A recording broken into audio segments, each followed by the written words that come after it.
Hola a tothom, espero que estigueu molt bé. Avui us vinc a ensenyar l'última il·lustració personalitzada que he fet.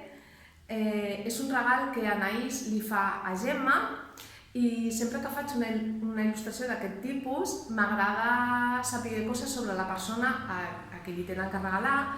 I Gemma, per exemple, sé que li agrada molt Montserrat, li agrada molt les flors, la música, que és psicòloga. Llavors, amb totes aquestes dades, jo faig un mini còctel i acabo fent un dibuixet, que normalment acompanyo amb algun escrit o bé que a la persona li agradi, que li digui alguna cosa, o si no, m'agrada molt col·laborar amb Fe Ferrater, que és la nostra poeta d'aquí del barri, una de les nostres poetes, i m'agrada molt fer servir els seus escrits amb els meus quadrets.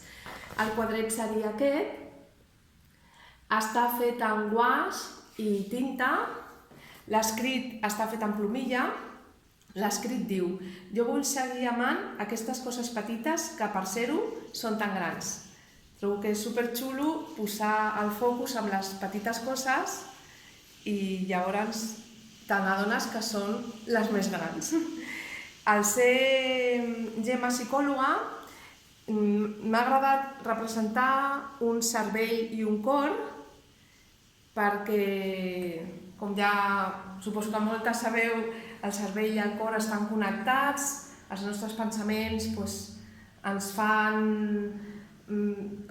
produeixen sentiments i els sentiments són la nostra manera de veure la vida o, en fi. Llavors els psicòlegs ens ajuden a canviar la manera de veure aquestes coses i m'ha agradat representar com que Gemma posa colors, posa flors, és la seva feina per fer que les persones millorin. I què més us podria dir? Com veieu, està aquí Montserrat i, en fi, floretes i tot això.